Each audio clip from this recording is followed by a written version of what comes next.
9 আগস্টের আগের রাত অর্থাৎ 8ই আগস্ট চিকিৎসক তরুণী খুনের রাতে বয়েজ হস্টেলে পার্টি, যেমনটা সিবিআই সূত্রে জানা যাচ্ছে। সিবিআই এর কাছে এমনই খবর আমরা জানতে পারছি যে আরজি করে চিকিৎসক খুনের তথ্য সিবিআই এর সেমিনার হল, যেই সেমিনার হল থেকে তরুণী চিকিৎসকের দেহ উদ্ধার হয়, সেই সেমিনার হলের পিছনের বিল্ডিং এ এই বয়েজ হস্টেল, যেখানে গভীর রাত পর্যন্ত সেই রাতে পার্টি হয়েছিল। সরাসরি চলে যাব, অর্পিতা হাজরা রয়েছে আমার সঙ্গে, অর্পিতার সঙ্গে কথা বলবো। অর্পিতা, এই বয়েজ হস্টেলে কি এই রহস্যের চাবিকাঠি রয়েছে বলা চলে?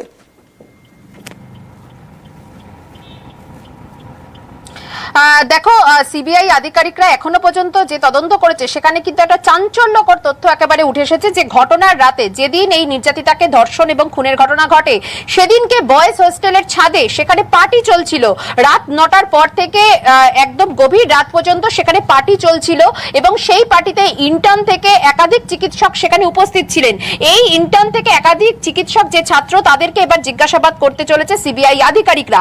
এবং এই ঘটনার সময় কেউ বা কারা সঞ্জয়কে কেউ দেখেননি এরকমটা তো হতে পারে না, কারণ ওই রাত্রেবেলা যে টাইমিংটা রয়েছে সেখানে কেউ না কারা তারা কিন্তু থাকতেই পারে, কারণ যে হোস্টেলটি রয়েছে সেটি একেবারে ঘটনাস্থলের ঠিক পিছনে অবস্থিত।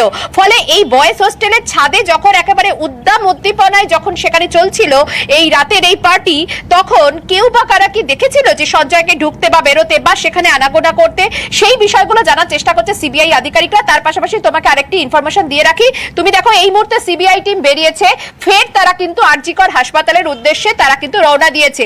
এখানে সিবিআই আধিকারিকরা, এখানে তদন্তকারী যারা অফিসার, সেই তদন্তকারী অফিসাররা তারা রয়েছেন এবং তার সঙ্গে কিন্তু আরো দুজন কিন্তু অফিসার কিন্তু রয়েছেন। ফলে সিবিআই আধিকারিকরা এই মুহূর্তে আবারও কিন্তু ঘন্টা দুয়েকের ব্যবধানে তারা আরজিকর হাসপাতালে এসেছেন তদন্তের স্বার্থে, আবারও আরজিকর হাসপাতালে সিবিআই আধিকারিকরা।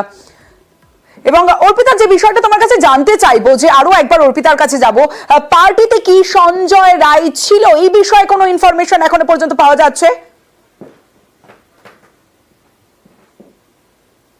না, পার্টিতে ছিল হচ্ছে ইন্টার্ন থেকে চিকিৎসক ছাত্ররা, কিন্তু সঞ্জয় রায় যেখানে কিনা ঢুকেছিল অর্থাৎ যে সেমিনার হল, সেই সেমিনার হলের যে বিল্ডিংটি অর্থাৎ ইমার্জেন্সি যে বিল্ডিং, সেটার একেবারে গা লাগোয়া ঠিক পিছনের অংশই হচ্ছে বয়েজ হোস্টেল।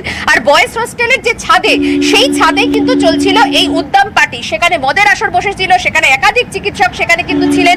শুধু তাই নয়, ইন্টার্ন থেকে একেবারে হাসপাতালের যারা অন্যান্য যারা সেখানকার যারা চিকিৎসক ছাত্র, তারা সেখানে উপস্থিত ছিল। ফলে সেই জায়গা থেকে যে কেউ বা কারা কি দেখেছিল যে সঞ্জয়কে, এবং এই যে ফ্লোরটি যেখানে কিনা সেমিনার হল বা যেখানে ঘটনাস্থল, সেখানে সবাই ঘুমিয়ে যাওয়ার পরে কি করে সেখানে সঞ্জয় গেল? তাহলে কি কেউ কি কোনো ইনস্টিগেট কিছু করেছিল বা কেউ কি কোনোভাবে বাইরে থেকে কিছু কি কোনো অর্ডার দিয়েছিল যে যেভাবে নির্দেশ মেনে সঞ্জয় সেখানে পৌঁছালো?